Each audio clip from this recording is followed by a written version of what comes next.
Hello दोस्तों, इस video में हम ऑफिस प्रोसीजर के बारे में देखेंगे। ये वीडियो स्पेशली एएमसीआरई में जो वैकेंसी आई है जूनियर एडमिनिस्ट्रेटिव ऑफिसर और असिस्टेंट एडमिनिस्ट्रेटिव ऑफिसर, और साथ में ही संजय गांधी पीजीआई में जो आई है वैकेंसी सीनियर एडमिनिस्ट्रेटिव असिस्टेंट के लिए इम्पोर्टेंट है। अभी चलिए इसको शुरू करते हैं। मैनुअल ऑफ ऑफिस प्रोसीजर का मतलब क्या है और इसे क्यों बनाया गया है। हमारी जो केंद्र सरकार है वो सभी डिपार्टमेंट्स में यूनिफॉर्मिटी लाने के लिए, जैसे जितने भी सेंट्रल गवर्नमेंट के डिपार्टमेंट्स हैं उनमें एक समान कार्य हो, और ऐसा ना हो कि यहाँ पे नोटिंग अलग तरीके से हो रही है। मान लीजिए ये एक डिपार्टमेंट है ए, यहाँ पे नोटिंग, ड्राफ्टिंग और अदर फाइलिंग मूवमेंट का प्रोसीजर दूसरी तरह है और यहाँ पे दूसरी तरह है। तो अगर यहाँ से एक एम्प्लॉय आता है, सी से एक एम्प्लॉय आता है, कोई ऑफिसर आता है कोई यहाँ पे, तो वो अलग देखेगा, यहाँ पे आएगा तो अलग देखेगा, तो उसको कन्फ्यूजन हो जाएगी। ये कन्फ्यूजन ना क्रिएट हो, इसके लिए उन्होंने सेंट्रल गवर्नमेंट ने एक प्रोसीजर बनाया जिसे कहा गया मैनुअल ऑफ ऑफिस प्रोसीजर, जिससे कि यहाँ पे भी सेम हो, यहाँ पे भी सेम हो, और ये जिस ऑफिस में वर्क करता था ये ऑफिसर, जहाँ से इंस्पेक्शन करने आया था वहाँ पे भी सेम प्रोसीजर फॉलो हो रहा हो। इसमें कुछ इंपॉर्टेंट चैप्टर्स हैं जो जिनसे डायरेक्टली क्वेश्चन बन जाते हैं। इस स्लाइड में जूम नहीं कर पाऊँगा, तो आप ऐसा समझ लेना इसको। चैप्टर 1 में इंट्रोडक्शन, चैप्टर 2 में डेफिनेशंस क्या क्या है मैं बता दूंगा इसमें। चैप्टर 3 में ये यहाँ से इम्पोर्टेंट शुरू होता है। Chapter 3 structure of the government. उसके बाद चैप्टर 4, ये स्टार मार्क लगा के मैं कर रहा हूँ, मैनेजमेंट ऑफ डाक। चैप्टर 5 क्या है, ये भी स्टार मार्क लगा देता हूँ इसमें, फाइल मैनेजमेंट। उसके बाद forms and procedure of communication, chapter 6, ये भी इम्पोर्टेंट है। उसके बाद चैप्टर 7 में ड्राफ्टिंग ऑफ कम्युनिकेशन है, चैप्टर 8 में file numbering system, very important. Chapter 9 में रिकॉर्ड्स मैनेजमेंट, चैप्टर 10 में है security of official information and documents है। चेक्स ऑन डिले चैप्टर 11 और मिसलेनियस चैप्टर 12। इनमें से कुछ इंपॉर्टेंट चैप्टर्स हैं, जैसे जो जिन पे मैंने स्टार मार्क लगा रखे हैं, इनसे क्वेश्चन काफ़ी बार पूछे जाते हैं, बाकियों से भी पूछ सकते हैं। आप याद कर लीजिएगा इनके चैप्टर्स के नाम क्या क्या हैं। बाकी जो मेन जिनसे क्वेश्चन पूछते हैं वो मैंने स्टार उन पे लगा दिया। जैसे एक तो ये चैप्टर 8 हो गया, फाइल नंबरिंग सिस्टम। उसके बाद ये हो गया structure of government, management of डाक, फाइल मैनेजमेंट, चैप्टर 5 में है। और चैप्टर 6 में है forms and procedure of communication. ये 3, और एक लास्ट वाला चैप्टर 8 बहुत इंपॉर्टेंट है ये। इसके बारे में कुछ इंट्रोडक्शन बता देता हूँ मैं। ये रिलीज़ की जाती है DARPG, नोट कर लेने से, DARPG के द्वारा रिलीज की जाती है। D for department, A for department, इसकी फॉर्म बता देता हूँ, department of administrative reforms and public grievances. तो अब इसको गूगल पे सर्च कर लेना, मैं इतना लिख नहीं पाऊँगा अभी टाइम, क्योंकि ये वीडियो बहुत लंबा होगा। तो इसका फुल फॉर्म है department of reforms and public grievances. इसका ऑब्जेक्टिव मैं बता चुका हूँ कि यूनिफॉर्मिटी लाने के लिए एंड स्टैंडर्ड रूल्स के कुछ प्रोसीजर्स एंड प्रैक्टिस हैं उनको फॉलो करने के लिए। पर्पज इसका क्या है, ट्रांसपेरेंसी एंड यूनिफॉर्मिटी। इसका जो फर्स्ट मैनुअल, जैसे अभी मैं 50th मैनुअल को लेके स्टडी करूँगा, लेकिन इसका जो फर्स्ट मैनुअल था ये 1955 में बनाया गया था। उसके बाद अभी कौन सा चल रहा है, 50th मैनुअल चल रहा है जो 2022 में रिलीज़ किया गया था। रिलीज कौन करता है, DARPG। 50th मैनुअल के कुछ एक्स्ट्रा फीचर्स हैं, जैसे डिजिटल गवर्नमेंट होना, ई ऑफिस, मतलब कि इसमें जो डिजिटलाइजेशन ऑफ वर्क है उस पर ज़्यादा फोकस किया गया है। जैसे किसी भी फॉर्म्स को ऑनलाइन भेजना, या और अदर भी जो भी मतलब जिस पे भी डिजिटल का फोकस किया जाता है, डिजिटलाइजेशन करने के लिए मतलब इन पे फोकस किया गया है। अभी इंट्रोडक्शन इतना काफ़ी है इसके लिए। इसके बाद हम नेक्स्ट देखते हैं डेफिनेशंस के बारे में। डेफिनेशन में सबसे पहले दिया गया है अपेंडिक्स के बारे में। अपेंडिक्स क्या होता है? मान लीजिए कि आपके पास ऐसे एक फ़ाइल है, ये एक मैंने ओपन फाइल रख दी ऐसे किस किताब की तरह, तो बीच में तो आ जाता है यहाँ पे यहाँ से ऐसे मान लीजिए पेजेस हैं, बीच में तो आ जाता है कॉरेस्पॉन्डेंस, ये लास्ट वाला पेज होता है ना, यहाँ पे अपेंडिक्स चिपकाया रहता है। अपेंडिक्स का यूज क्या होता है? अपेंडिक्स ऐसे मान लीजिए कि इस फाइल में कोई ऐसी चीज़ दी गई है कि जिसका बहुत मतलब डिटेल कोई बात जाननी है, तो वो अपेंडिक्स में मिलेगा आपको। तो किसी भी चीज़ के डिटेल यहाँ पे मान लीजिए दे दिया गया कि रोल नंबर इतना ये है, और अपेंडिक्स में मिल जाएगा आपको डिटेल में कि इसमें क्या दिया गया है, कहाँ दिया गया है। तो ये ध्यान रखना कि ऐसे मान लीजिए ये बुक है, ये बीच का पार्ट है, तो ये इसका जो फर्स्ट पेज होगा इसे ग्रीन नोट कहते हैं, और ये लास्ट वाला जो होता है एकदम यहाँ पे अपेंडिक्स होता है, ये इस साइड पिन मार के ऐसे चिपकाया रहता है। तो अपेंडिक्स के बारे में इतना ही। अपेंडिक्स का क्या मतलब है, इसमें लास्ट में याद करने के लिए एक ही चीज़ याद रखना कि सबसे पहले तो ये लास्ट में होता है, लास्ट पेज पे होता है, और उसके बाद इसमें किसी भी चीज़ के बारे में या किसी भी डॉक्यूमेंट के बारे में डिटेल में दिया गया होता है। अब आता है ब्रांच। ब्रांच क्या होती है कि इसको ब्रांच के बारे में आगे मैं डिटेल में बताऊंगा। ब्रांच ऑफिसर के बारे में। केस क्या होता है?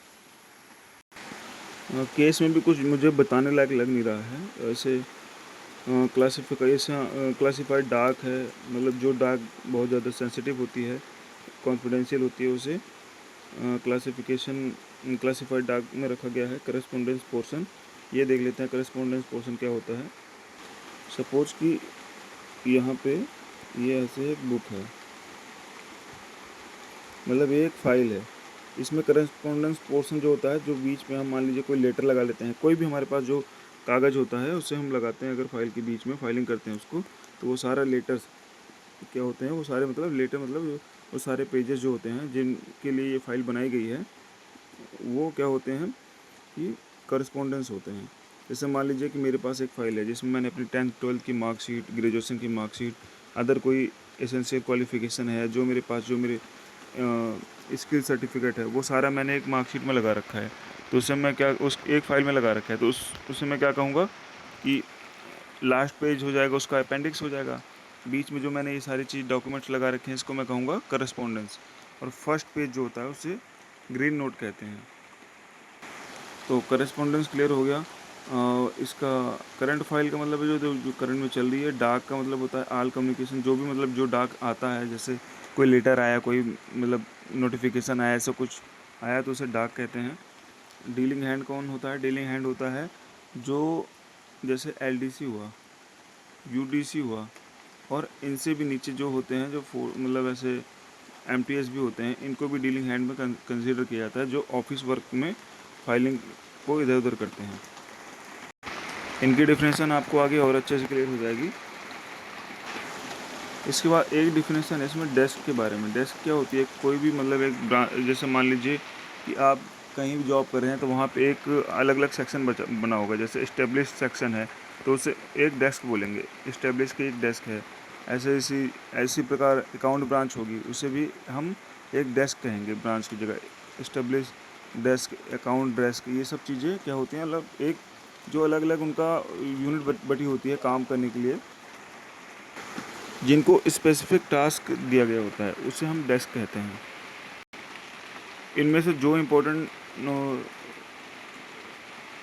डेफिनेशन है उसको मैं बता रहा हूँ, वो बहुत ही इम्पोर्टेंट है। जैसे एक अपेंडिक्स के बारे में हो गया, ब्रांच के बारे में आगे बता दूंगा मैं, केस हो, ये सब तो कुछ वैसा है भी नहीं इसमें।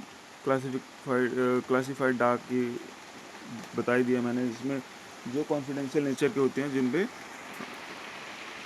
कुछ ऐसी चीज़ें होते हैं जिसको हमें छुपा के रखना होता है, या फिर जो जिसके पास जो ऑफिसर कंसर्न है उसी को शो करना होता है उसे। तो ये हो गई क्लासिफाइड डाक हो गई। उसके बाद डीलिंग हैंड के बारे में बता दिया। एलडीसी, यूटीसी, जो मतलब मिनिस्ट्रियल स्टाफ होता है, इसे हम डीलिंग हैंड कहते हैं। अब डेस्क के बारे में भी इसकी बता दिया है। अब आगे में चलते हैं, हम नेक्स्ट देखते हैं क्या है।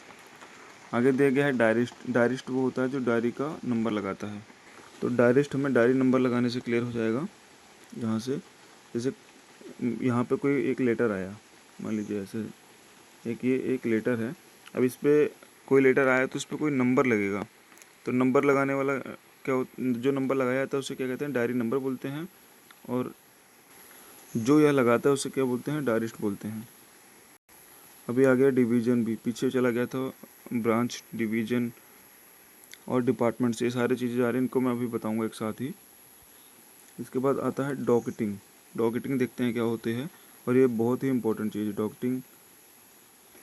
तो चलिए डॉकेटिंग के बारे में देखते हैं। डॉकेटिंग मान लीजिए ये एक ऐसे फाइल है, यहाँ पे ऑफिसर ने कोई रिमार्क्स दे रखे हैं, और यहाँ पे जो रिमार्क्स कहाँ दिया जाता है, हमेशा ग्रीन नोट पे। जो पहला पेज होता है किसी भी फाइल का, वहीं पे रिमार्क्स दिया जाता है उस पर। अब मान लीजिए ये और पहले पेज को ही हम ग्रीन नोट कहते हैं। ग्रीन नोट पे किसी ऑफिसर ने रिमार्क दिया और वो करस्पॉन्डेंस में यहाँ पे मतलब बीच में किसी पेपर में लगा है कि इस पेपर नंबर इतने पेज पे ये है, तो उसके जो रिमार्क दिया है वो जिस पेज पे लगा है, जैसे मान लीजिए पेज नंबर 21 पे है, तो ये रिमार्क पेज नंबर 21 पे है, ये यही बताना, ये वाला रिमार्क कहाँ मेंशन है, पेज नंबर 21 पे है, यही बताना क्या होता है, डॉकेटिंग कहलाता है। इसके बाद आता है फाइल। फ्रेश रिसीट क्या होती है कि कोई भी नई रिसीट आती है उसे फ्रेश रिसीट कहते हैं। Information and facilitate information and facilitation counter, ICF, इसके बारे में देख लेते हैं, ये भी इम्पोर्टेंट है। किसी भी डिपार्टमेंट्स में दो चीज़ें होती हैं, या तो CR होता है, इसे सेंट्रल रजिस्ट्री कहते हैं, या तो वहाँ पे होता है IFC। इसका मतलब होता है इंफॉर्मेशन फैसिलिटेशन काउंटर। CR का मतलब क्या हो गया, सेंट्रल रजिस्ट्री, इसका फुल फॉर्म भी आता है डायरेक्ट, ये दोनों याद रखना। तो इन दोनों जगह क्या होता है कि जितनी डाक आती है ऑफिस आवर में वो यहीं रिसीव की जाती है। तो इससे MCRE में डायरेक्ट क्वेश्चन आया था कि कोई भी मतलब जो डाक आती है वो कहाँ रिसीव की जाती है, तो रिसीव की जाती है सेंट्रल रजिस्ट्री, या फिर जहाँ सेंट्रल रजिस्ट्री नहीं होता वहाँ पे क्या होता है, IFC नाम होता है उसका, जहाँ पे डाक रिसीव की जाती है। तो उसे क्या कहते हैं, इंफॉर्मेशन एंड फैसिलिटेशन काउंटर। इसके बाद इशू आता है। इशू वो वही है कि जो इशू की जाती है मैसेंजर बुक। मिनट के बारे में मैं आगे बता दूंगा इसको, अभी देख लेते हैं क्योंकि ये भी इम्पोर्टेंट है।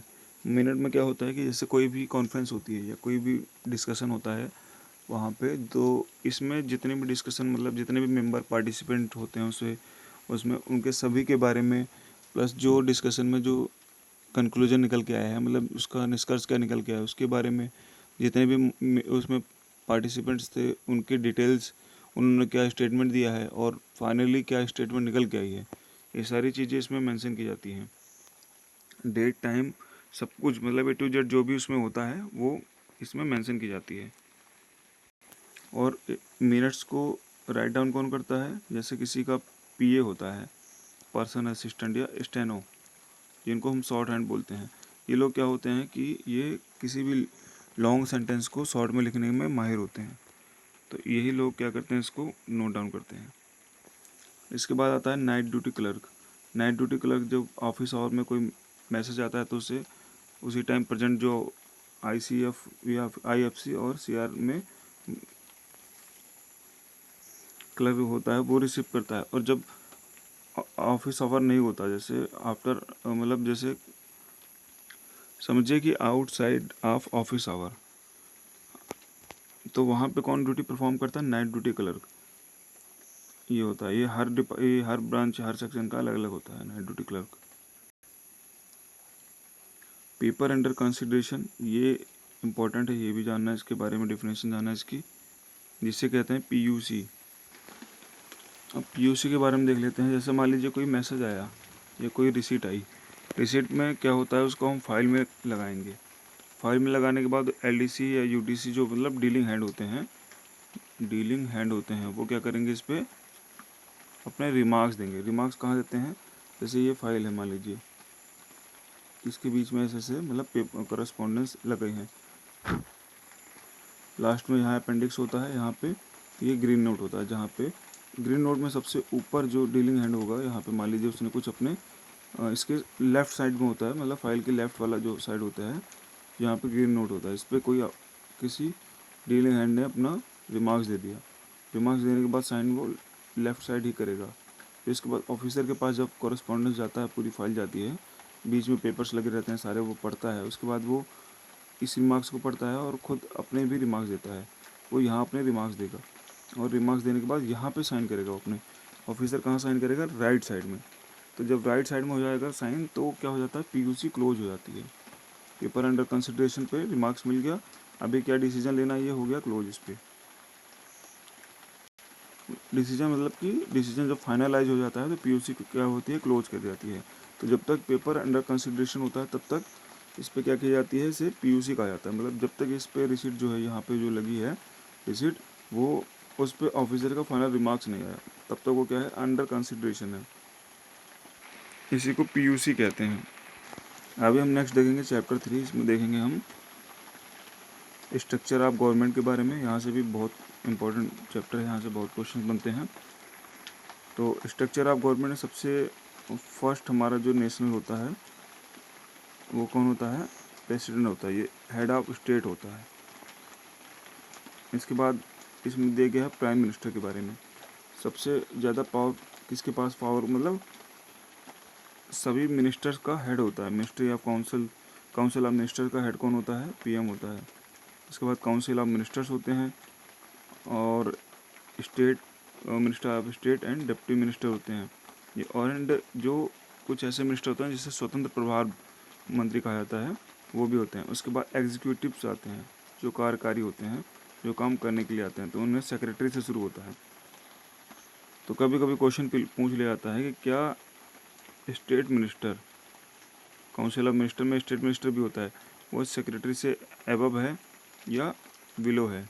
तो वो सेक्रेटरी से एबव होता है। इसके बाद सेक्रेटरी की पावर शुरू होती है। अभी पिछले स्लाइड में मैंने छोड़ दिया था कुछ डिपार्टमेंट्स और इनके बारे में, विंग्स और डिवीज़न, ब्रांच, इन सब के बारे में बताया नहीं था मैंने। अभी उसको देख लेते हैं। सबसे ऊपर होता है एक डिपार्टमेंट होता है। ये मान लीजिए कोई एक डिपार्टमेंट जो सबसे बड़ा होता है। डिपार्टमेंट को हेड कौन करता है? डिपार्टमेंट को हेड करता है सेक्रेटरी।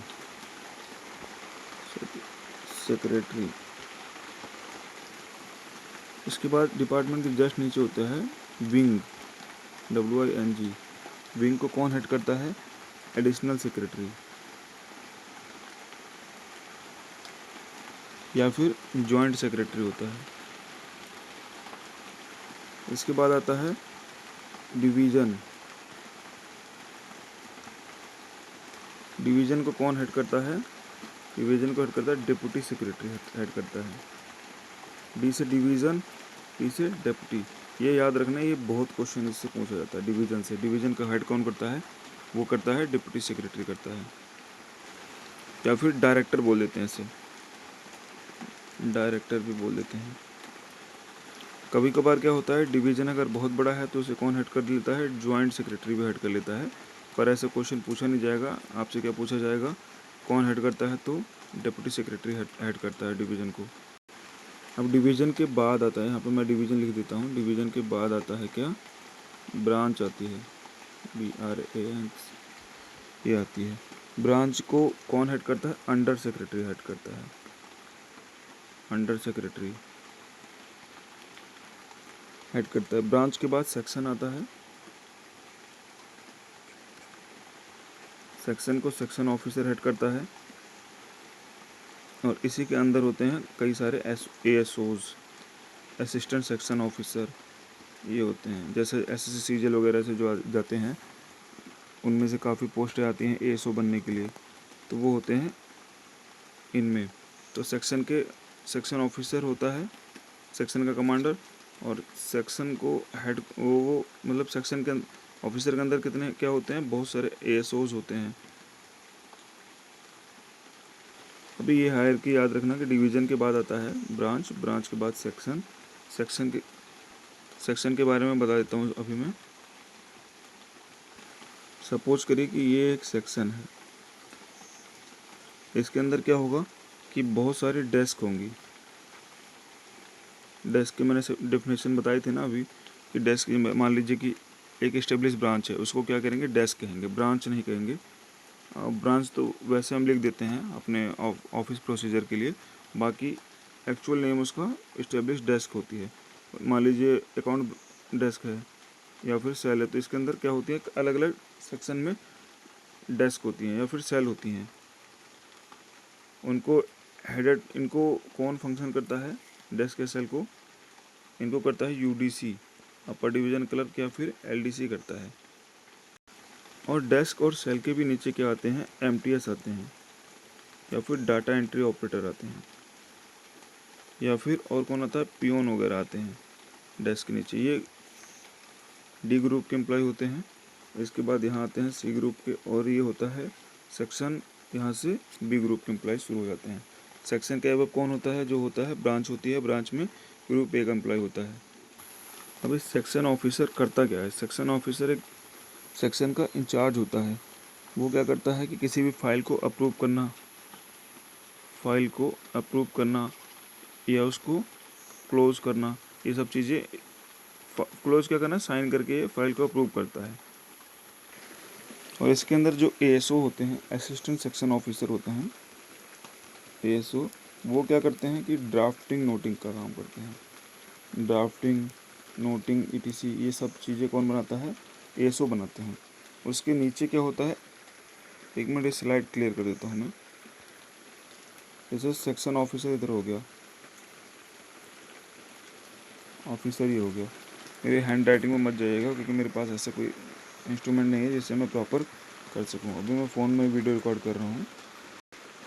सेक्शन ऑफिसर हो गया यहाँ पे SECTION, section OFFICER, section officer. इसके नीचे क्या आएंगे, एएसओ आएंगे। एएसओ मान लीजिए कई सारे एएसओ हैं, मैं एक एएसओ को लेकर चल रहा हूँ। ये क्या करेगा, नोटिंग एंड ड्राफ्टिंग का काम करेगा, नोटिंग एंड ड्राफ्टिंग का काम करेगा। उसके बाद इसके नीचे क्या होते हैं, एलडीसी, यूडीसी, ये क्या करते हैं, ये टाइपिंग का काम करते हैं। जैसे टाइपिंग हुआ, रूटीन फाइल मूवमेंट हुआ, कोई रूटीन हुआ, जैसे उसकी जो भी फाइलिंग करनी है। उसके बाद डॉक्यूमेंटेशन करते हैं,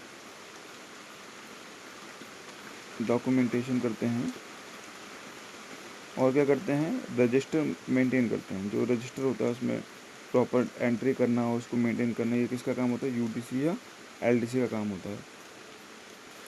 इनके नीचे आते हैं, कौन आते हैं इनके नीचे आते हैं पियोन, एमटीएस। ये क्या करते हैं, यहाँ से डायरेक्ट, यहाँ से कोई फाइल ले जाके यहाँ पहुँचाएंगे, फिर यहाँ से फाइल ले जाके यहाँ पहुँचाते हैं, सेक्शन ऑफिसर के पास पहुँचाते हैं। आई होप आपको ये हायरार्की समझ में आ गई होगी। नहीं आई होगी तो बता दिएगा, मैं कमेंट करिएगा, मैं फिर बता दूंगा आगे इसको क्या है इसके बारे में। एक बार मैं हायरार्की के बारे में एक बार फिर से बताता हूँ। सबसे पहले होता है डिपार्टमेंट, डिपार्टमेंट, उसके बाद आता है विंग आता है, उसके बाद डिवीज़न आता है।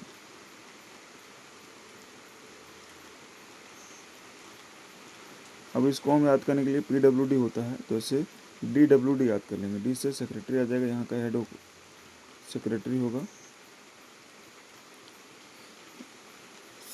होगा, यहाँ का कौन होगा, यहाँ का होगा एडिशनल सेक्रेटरी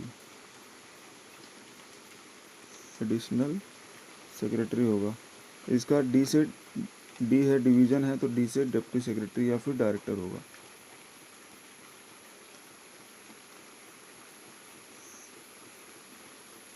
डिवीज़न के बाद क्या आता है, ब्रांच आती है। ब्रांच का हेड कौन होता है, अंडर सेक्रेटरी में सबसे लोवेस्ट रैंक होती है अंडर सेक्रेटरी की। इसके बाद ऑफिसर्स की रैंक शुरू हो जाती है, अंडर सेक्रेटरी की आता है। इसके बाद आता है सेक्शन को हेड कौन करता है, सेक्शन ऑफिसर करता है। ये चीज़ें होती हैं। इसके फिर नीचे फिर आ जाता है यूनिट या सेल आ जाएगी, सेल को हेड मतलब सेल में वर्किंग जो होती है वो कौन करता है, LDC या UDC करते हैं। उसके फर्दर नीचे आ जाएंगे इनके असिस्टेंट, जो मतलब इनकी फाइल मूवमेंट करने के लिए कौन रहेगा, पियोन रहेगा या MTS रहेगा। अब इसमें स्ट्रक्चर ऑफ गवर्नमेंट में हमने ये देख लिया था कि इसके बारे में क्या होता है, और इसमें बहुत ज़्यादा समझने की जरूरत नहीं है। Allocation of government business, AOB से शॉर्ट फॉर्म में बोलते हैं, इसकी फुल फॉर्म में पूछ लेते हैं, एलोकेशन ऑफ बिजनेस।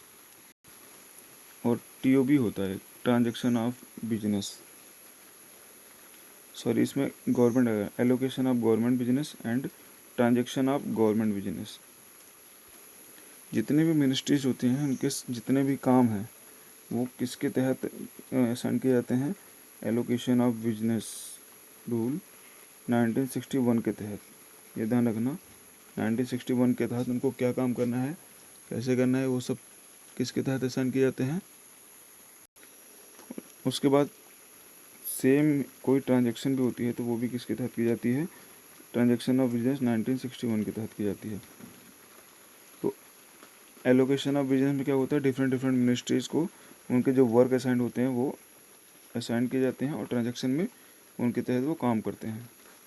AOB और TOB का कब एलोकेट किए गए हैं, 1961 में।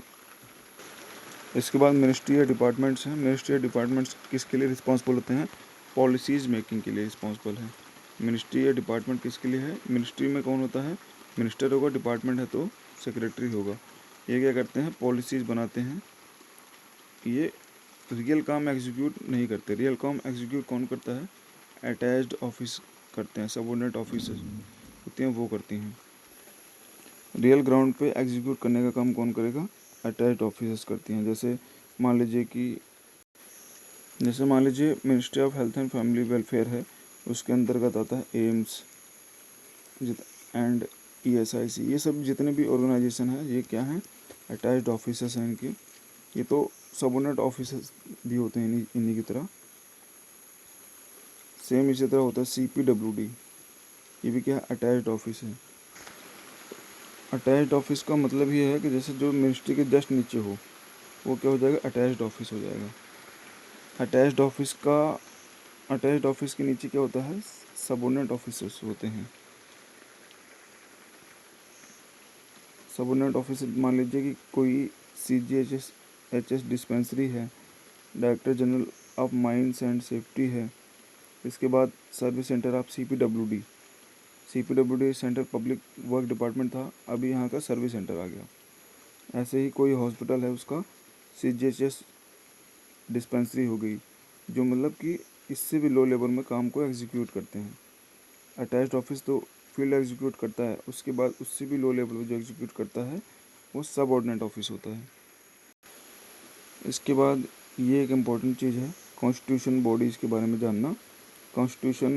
ये constitutional bodies, statutory bodies, autonomous bodies, public sector undertaking, इनमें से मेरे अकॉर्डिंग एक क्वेश्चन तो आना है अपने एग्ज़ाम में, तो उसको याद रखना। कॉन्स्टिट्यूशन बॉडीज़ वो हैं जिनके बारे में कॉन्स्टिट्यूशन में अलग से आर्टिकल दिया गया है। जैसे UPSC हुआ, इलेक्शन कमीशन ऑफ इंडिया हुआ, CAG हुआ, कंट्रोलर एंड ऑडिटर जनरल हुआ, नेशनल कमीशन फॉर वुमेन हुआ, SC ST के लिए कोई कमीशन है उनके बारे में भी दिया गया है। सेम इसी तरह हाई कोर्ट है, डिस्ट्रिक्ट कोर्ट है या फिर सुप्रीम कोर्ट, इनके बारे में दिया गया है। तो ये सब क्या है, कॉन्स्टिट्यूशनल बॉडीज़ हैं। अब बताइए मुझे, एम्स क्या कॉन्स्टिट्यूशनल बॉडी है, ये नहीं है। हमारा जब कॉन्स्टिट्यूशन बना था तो उसके बारे में, एम्स के बारे में कोई जिक्र ही नहीं था, तो उस टाइम पे ये नहीं है। ऐसे ही बहुत सारे ऑर्गेनाइजेशन हैं जो कॉन्स्टिट्यूशन बॉडी नहीं है। सेम जैसे अभी मान लीजिए UP बोर्ड है और CBSE बोर्ड है, ये भी क्या है, कॉन्स्टिट्यूशनल बॉडीज़ नहीं है। तो इसके बाद देखते हैं स्टैट्यूटरी बॉडीज़ के बारे में। इसके बारे में एक चीज़ ध्यान रखना कि एक्ट ऑफ पार्लियामेंट के द्वारा बनाई जाती है। पार्लियामेंट में कोई एक्ट मतलब बनाया गया, कोई रूल या नियम बनाया गया, उसके तहत स्टैट्यूटरी बॉडी बनाई जाती है। अब रूल किस लिए बनाया जाएगा, रूल को कोई ऐसी चीज़ें हैं जिनमें हम दखलंदाजी करना चाहते हैं, जैसे एंटी करप्शन ब्यूरो हुआ, ये सब चीज़ें क्या हैं, स्टैट्यूटरी बॉडी हैं। सिमिलरली इसमें सेंट्रल विजिलेंस कमीशन हुआ, सेंट्रल इंफॉर्मेशन कमीशन हुआ, CIC जो होता है, जो RTI के अंदर आता है, मतलब RTI के ऊपर आता है, उसके बाद central board of film certification हुआ, national commission for backward class. ये सब चीज़ें क्या हैं, स्टैच्यूटरी बॉडीज़ हैं। इनका क्या काम होता है, निगरानी करना। मान लीजिए कि फिल्म के ऊपर कोई निगरानी करनी है, कोई ऐसी एडल्ट मूवीज़ ना बन जाए, तो उसके लिए फिल्म सर्टिफिकेशन देता है, जो वो चीज़ें होती हैं। और सेम इसी तरह कोई हमारे जो सेंट्रल डिपार्टमेंट्स हैं उनमें कोई गलत काम ना हो, उनके लिए क्या होता है, विजिलेंस कमीशन है, सेंट्रल इंफॉर्मेशन कमीशन है फॉर आरटीआई। आरटीआई के अंदर अगर कोई दिक्कत पाई जाती है तो वो कहाँ जाते हैं, सीआईसी में जाते हैं, सेंट्रल इंफॉर्मेशन कमीशन में। तो इसमें याद रखना कि कमीशन जो होता है वो स्टैच्यूटरी बॉडी है, एक्सेप्ट जो ऐसे मतलब कॉन्स्टिट्यूशन बॉडी नहीं है। कमीशन क्या है, अगर कॉन्स्टिट्यूशनल बॉडी नहीं है तो वो हो सकता है स्टैच्यूटरी बॉडीज़ में आ सकते हैं। इसके बाद एम्स, ये ऑटोनोमस के बारे में देखते हैं। ऑटोनोमस बॉडी क्या होती है कि ये मेमोरेंडम ऑफ एसोसिएशन के द्वारा बनाया जाता है। ये भी याद रखना, ए से एसोसिएशन। अब मान लीजिए एम्स में है तो ए के बाद एम ही मेन आता है ना, तो एम्स में एसोसिएशन, मेमोरेंडम ऑफ एसोसिएशन, इससे याद रखना। एम्स याद रखना, एम्स याद करोगे तो क्या आ जाएगा, मेमोरेंडम ऑफ एसोसिएशन याद आ जाएगा। एसोसिएशन इसमें क्या होता है कि कोई भी मतलब government memorandum of association sign करके ऑटोनोमस बॉडी को बना सकती है, चाहे वो स्टेट गवर्नमेंट हो चाहे वो सेंट्रल गवर्नमेंट हो। फॉर एग्जांपल जो एम्स है वो सेंट्रल गवर्नमेंट की ऑटोनोमस बॉडी है, और एसजीपीजीआई, संजय गांधी पीजीआई, वो क्या है, स्टेट गवर्नमेंट की ऑटोनोमस बॉडी है। ऑटोनोमस बॉडीज़ के अपने अलग से रूल होते हैं, वो रेगुलेशंस होते हैं। कुछ और ऑटोनोमस बॉडीज़ हैं, जैसे इंडियन मिलिट्री एकेडमी है, नेशनल डिफेंस एकेडमी है, आईआईटीज़ है, सेंट्रल सिल्क बोर्ड है, एंड अदर बोर्ड है, यूपी बोर्ड है, और स्टेट बोर्ड है, कोई भी स्टेट का स्टेट बोर्ड है, और ये भी आईसीएससी बोर्ड है। मतलब जितने भी बोर्ड्स हैं वो क्या क्या होते हैं, वो ऑटोनोमस बॉडीज़ होते हैं। इनके अलग से अपने कुछ रूल्स होते हैं, वो चाहें तो अपने लिए वो अदर जो मतलब सेम उसी तरह के कमीशंस हैं या कुछ हैं उनसे अलग हटके अपने लिए स्पेशल कुछ रूल्स बना सकते हैं, कुछ रेगुलेशंस बना सकते हैं। ये इनके लिए पावर होती है। इसके बाद पब्लिक सेक्टर अंडरटेकिंग आता है। पब्लिक सेक्टर अंडरटेकिंग क्या होता है कि जैसे मान लीजिए 100 रुपये है मेरे पास, मतलब ओवरऑल ट्रांजेक्शन कहीं पे 100 रुपये का हुआ, तो वहाँ पे जिसका मेजोरिटी कहाँ पे आएगी, 50% पे तो इक्वल हो जाएगा, 51% से मेजोरिटी आना शुरू हो जाएगी। तो आइदर 51% या मोर, जिसके पास पावर जो मतलब यहाँ पे गवर्नमेंट का क्या होता है 51% या फिर 51% से भी ज़्यादा शेयर किसके पास हो, गवर्नमेंट के पास हो, तो वहाँ उसे क्या कहते हैं, पब्लिक सेक्टर अंडरटेकिंग कहते हैं। इसे पब्लिक सेक्टर ने अंडरटेक किया है, अपने अंदर लिया है। जैसे एनटीपीसी हुआ, ओएनजीसी हुआ, भेल हुआ, गेल हुआ, दिल्ली मेट्रो हुआ, ये सब चीज़ें क्या हैं, पब्लिक सेक्टर अंडरटेकिंग है। और ये भी अपना एयरपोर्ट अथॉरिटी ऑफ इंडिया हुआ, ये सब सारी चीज़ें इसमें आती हैं, पब्लिक सेक्टर अंडरटेकिंग के अंदर आती हैं। पब्लिक सेक्टर अंडरटेकिंग क्या मतलब जैसे रूल एंड रेगुलेशन कौन बनाता है, गवर्नमेंट बनाती है, पर इसे फंक्शन कौन करता है, इसे जो पब्लिक सेक्टर ने जिसने अंडरटेक किया है वो करता है इसका फंक्शन। अभी function is at various level, ये चीज़ें मैं बता ही चुका हूँ इसके पहले। सेक्रेटरी का क्या काम होता है और ये सब चीज़ें, सेक्शन ऑफिसर क्या काम करता है, अंडर सेक्रेटरी क्या करता है, ये सब चीज़ें मैं बता चुका हूँ। इसके बाद डेस्क ऑफिसर आता है। डेस्क ऑफिसर के बारे में देख लेते हैं। डेस्क के बारे में बताया था। मान लीजिए ये एक इस्टेब्लिश ब्रांच है और ये एक अकाउंट ब्रांच है। अब इन दोनों का ऑफिसर कौन होगा, यहाँ पे मान लीजिए एलडीसी यूडीसी ये जो वर्क कर रहे हैं, अब ये एक डेस्क हो गई, ये भी एक डेस्क होगी, इनका ऑफिसर कौन होगा, इन दोनों का ऑफिसर होगा सेक्शन ऑफिसर, या फिर एएसओ भी होगा इनका, सीनियर जो होगा इनका भी ऑफिसर वो भी होगा। तो इन दोनों का ऑफिसर वही गया। डेस्क ऑफिसर कौन होता है, डेस्क, ये तो यहाँ पे ग्रुप बी ग्रुप सी के एम्प्लॉयज़ हो गए, ग्रुप बी ये भी है पर ये ग्रुप ए का एम्प्लॉय होता है। तो डेस्क ऑफिसर, इस डेस्क का सीनियर मोस्ट ऑफिसर कौन होगा, सेक्शन ऑफिसर होगा। इसके बाद नेक्स्ट देखते हैं डीलिंग हैंड्स के बारे में, डीलिंग हैंड्स के बारे में बता ही चुका हूँ। एलडीसी यूडीसी होते हैं, उन्हें ही हम डीलिंग हैंड्स कहते हैं। एलडीसी हुआ, यूडीसी हुआ, या कोई क्लर्कल स्टाफ हुआ, इसमें एएसओ भी कंसीडर किया जाता है डीलिंग हैंड के बारे में। एएसओ यहाँ कंसीडर करना असिस्टेंट सेक्शन ऑफिसर से। अब पर्सनल स्टाफ मेंबर्स में क्या होता है, जैसे स्टेनो हुआ,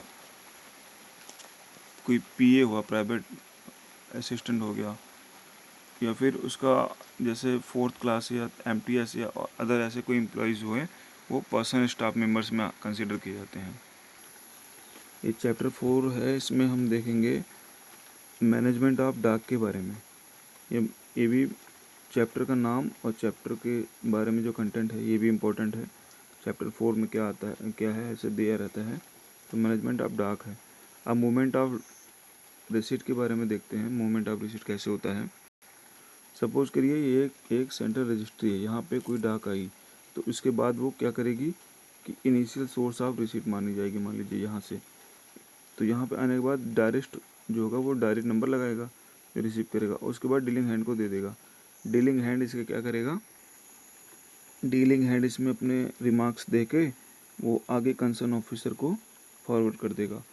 अगर एक तो ये हो गया, दूसरा सेकंड साइड, अगर मान लीजिए कोई कॉन्फिडेंशियल नेचर की आती है डाक, तो वो क्या करेगा, डायरेक्ट कंसर्न ऑफिसर के पास जाएगा।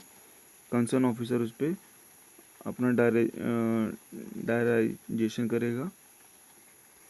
उसके बाद various concern officer in hierarchy जाएगा, जो मतलब उससे रिलेटेड ऑफिसर है, और फाइनली वो एक सेक्शन ऑफिसर के पास चला जाएगा। फिलहाल इसको याद करना इतना इम्पोर्टेंट नहीं है, आपको पता ही होगा कि अगर सबसे पहले किसके पास आएगी, डायरेक्ट पहले आएगी सेंट्रल रजिस्ट्री में, वहाँ डायरेक्ट डायरी नंबर लगाएगा और उसके पास वो डीलिंग हैंड को देता है। डीलिंग हैंड उस पर क्या करता है, आगे की कार्रवाई करके अपने रिमार्क्स लिख के उसको प्रॉपर एक सिस्टमेटिक वे में लगा के आगे को, मतलब वो फाइल में पहले लगाएगा, फाइल में फिर उसको एक मतलब सीरियल वाइज लगाएगा, उसके बाद फिर आगे ले जाता है कंसर्न ऑफिसर के पास। अगर वो कॉन्फिडेंशियल नेचर की है तो वो कहाँ जाएगी, डायरेक्ट कंसर्न ऑफिसर को जाएगी। अब इसमें देख लेते हैं कि रिसिप्ट ऑफ डाक पे, रिसीट ऑफ डाक है तो उस पर क्या क्या एक्शन ले जाता है। ऐसी कोई भी डाक है जो किसी भी डिपार्टमेंट से इंक्लूडिंग एड्रेस टू मिनिस्ट्री या ऑफिसर बाय नेम, वो कहाँ रिसीव होगी, वो रिसीव होगी सेंट्रल रजिस्ट्री या फिर इंफॉर्मेशन फैसिलिटेशन काउंटर पर रिसीव होगी।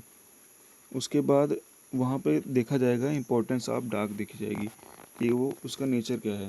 जैसे मान लीजिए कि वो इमीडिएट नेचर की है तो उसको कंसर्न मतलब स्पेशल ट्रीट करके स्पेशल मैसेंजर द्वारा आगे भेजा जाएगा। अगर डाक कॉन्फिडेंशियल है तो वो डायरेक्ट कंसर्न ऑफिसर को दे दी जाएगी। तो इसमें ऐसा कुछ समझने लायक है नहीं। अगर कॉन्फिडेंशियल नेचर का है तो डायरेक्ट उसको जो कंसर्न ऑफिसर है उसको दी जाएगी। अगर उसके बाद यहाँ पे आने के बाद वो क्या देखेगा, इसकी प्रायोरिटी देखेगा कि कौन सा मतलब इम्पोर्टेंट है या नहीं है डाक। अगर ज़्यादा इम्पोर्टेंट है, इमीडिएट नेचर का है, तो वो डायरेक्ट उसे स्पेशल मैसेंजर द्वारा फॉरवर्ड करके आगे ले जाया जाएगा उस पर एक्शन लेने के लिए। 1 नंबर में ये हो गया। 2 नंबर में देखते हैं कि in case an officer is on leave और ऑन ट्रेनिंग ऑब्लिक, या फिर टूर पे है, या फिर वो हैविंग रिटायर और left the office after completion of his tenure. मतलब अगर किसी इनमें से किसी भी कंडीशन में अगर ऑफिसर नहीं है प्रेजेंट, तो क्या होगा, किसको दी जाएगी। इन केसेस में जो उसके बाद ऑफिसर वहाँ आया है उसको रिसीव करेगा, मतलब वो रिसीव करेगा। अगर वहाँ पे वो भी नहीं है तो उसका पर्सनल स्टाफ रिसीव करेगा, या फिर लिंक ऑफिसर रिसीव करेगा। लिंक ऑफिसर कौन होगा, जो मतलब लिंक बनाएगा इन दोनों। लिंक ऑफिसर रिसीव करेगा, ये रहा लिंक ऑफिसर रिसीव करेगा। लिंक ऑफिसर भी नहीं है तो जो उससे जस्ट बिलो ऑफिसर है, रैंक का है, मान लीजिए कि कोई सेक्शन ऑफिसर है, तो उसके नाम पे अगर कोई ऐसी डाक आई और वो प्रेजेंट पे नहीं है तो वो कौन रिसीव करेगा, उसका उसके अलावा जो दूसरा एसओ आया है या तो वो रिसीव कर सकता है, या तो उसका पर्सनल स्टाफ जैसे पीए है, स्टेनो है, कोई ऐसा वो रिसीव कर सकता है। दोनों नहीं है तो लिंक ऑफिसर आएगा, जैसे एएसओ को लिंक ऑफिसर बना दिया गया, और या फिर किसी अदर सेक्शन का सेक्शन ऑफिसर उसको 2 चार्ज दे दी जाएगी, वो रिसीव करेगा। या फिर दो जो उससे जो एसओ था जो अभी प्रेजेंट नहीं है, उससे जस्ट बिलो रैंक का ऑफिसर उसको रिसीव कर सकता है, जैसे एएसओ ने रिसीव कर लिया उसे, अगर वो इंचार्ज उसको दी जाती है। अगर ये सभी नहीं है तो वो सेंट्रल रजिस्ट्री में रखी रहेगी। अब इसमें बताया गया है अगर कोई डाक है वो outside of office hour receive होती है तो उसे क्या किया जाएगा, नाइट ड्यूटी क्लर्क को रिसीव करेगा।